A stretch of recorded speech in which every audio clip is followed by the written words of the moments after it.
குட்டி puppy maths அவங்க அப்பா அம்மாவோட வாழ்ந்து வந்தானா. அவன் எப்போதுமே வீட்டுக்குள்ளேயே இருக்க கார்டன்லயே விளையாண்டுட்டு இருப்பானா. வெளியில அவங்க வீட்டு பக்கத்துல கொஞ்சம் தூரத்துல ஒரு காடு இருக்குமா. அந்த காட்டுக்குள்ள போகணும்னு அவனுக்கு ரொம்ப ஆசையாம். அவங்க அம்மா கிட்ட கேட்டு கேட்டு பார்த்தானா. அம்மா ப்ளீஸ்மா, ஒரே ஒரு வாட்டி ஃபாரஸ்ட் உள்ள கூட்டிட்டு போங்க. நீ ரொம்ப குட்டியா இருக்கனால அங்கெல்லாம் போகக்கூடாது. அங்க போனா நீ தொலைஞ்சு போயிருவ. உனக்கு வீட்டுக்கு வர வழி தெரியாது. அதனால நீ சமத்தா வீட்டுக்குள்ளேயே விளையாடணும். வீட்டுக்குள்ள இருக்க கார்டனை விட்டு எங்கேயும் போகக்கூடாது அப்படின்னு சொல்லிட்டு போயிட்டாங்களாம். ஆனா இந்த மேக்ஸுக்கு அங்க இருக்க பறவைகள் சத்தம், குருவிகள் சத்தம் அது எல்லாம் அப்பப்ப கேட்டுக்கிட்டே இருக்குமா. எப்படியாவது அந்த காட்டுக்குள்ள போய் பார்க்கணும், என்னதான் இருக்குன்னு பார்க்கணும் அப்படின்னு மேக்ஸுக்கு ரொம்ப ஆசையாம். ஒரு நாள் நல்ல சான்ஸ் கிடைச்சிச்சாம். மேக்ஸோட அம்மா அப்பாவும் மேக்ஸுக்கு ஏதாவது சாப்பிட கொண்டு வரலான்னு வெளியில போயிருந்தாங்களாம். அந்த நேரம் பார்த்து இதுதான் நமக்கு நல்ல சான்ஸ் கிடைச்சிருக்கு, நம்ம அந்த காட்டுக்குள்ள போய் பார்ப்போம் அப்படின்னு சொல்லிட்டு மேக்ஸ் அப்பா அம்மா பேச்ச கேட்காம காட்டுக்குள்ள போக ஆரம்பிச்சிச்சான். காட்டுக்குள்ள உள்ள போறப்ப அந்த சைட்ல இருக்க பட்டர்ஃபிளைஸ், அந்த செடி மரங்கள், அந்த பறவைகளோட சவுண்டு இது எல்லாமே அது ரொம்ப ஈர்த்துச்சான். உள்ள ரொம்ப தூரம் போயிருச்சான். காட்டை சுத்தி பார்த்துக்கிட்டே வந்ததுல அதுக்கு டைம் போனதே தெரியலையாம். நைட் ஆயிடுச்சான். ஐயோ, நைட் ஆயிடுச்சு. நான் ரொம்ப தூரம் வந்துட்டேனே. நான் எப்படி வீட்டுக்கு போவேன்? அம்மா அம்மா அம்மாவா. மேக்ஸ் ரொம்ப பயந்து போய் அழ ஆரம்பிச்சிச்சான்.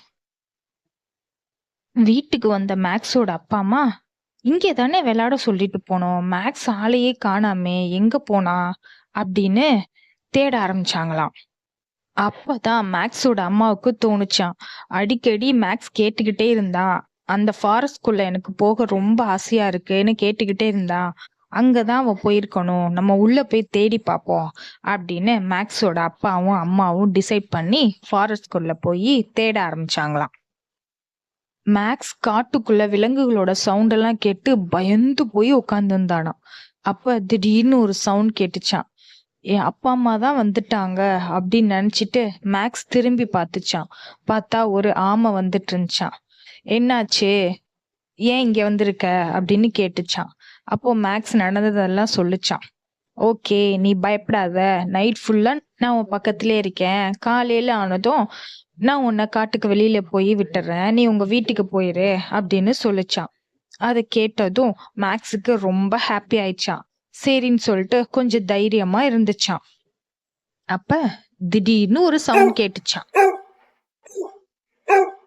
மேக்ஸ் அந்த சவுண்ட கேட்டோன்னே ரொம்ப ஹாப்பி ஆயிடுச்சான். ஏன்னா அது அவங்க அப்பா அம்மாவோட சவுண்டுன்னு மேக்ஸ் கண்டுபிடிச்சிருச்சான். பதிலுக்கு மேக்ஸும் குலைச்சிச்சான். அது இங்க இருக்குன்னு அவங்க அப்பா அம்மாவுக்கு தெரியணும்ல, அதனால மேக்ஸ் சவுண்ட கேட்டு அவங்க அப்பா அம்மா ரொம்ப ஹாப்பி ஆயிட்டாங்களாம். பக்கத்துல வந்து பார்த்தாங்களாம்.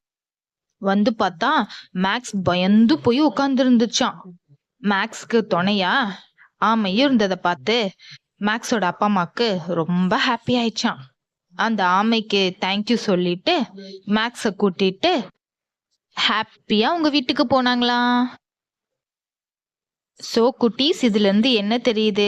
நம்ம அப்பா அம்மா எப்பவுமே நம்ம நல்லதுக்கு தான் சொல்லுவாங்க. அத புரிஞ்சுக்கிட்டு அப்பா அம்மா கூட சண்டை போடாம அவங்க சொல்றத கேட்டு நடக்கணும். ஓகேவா?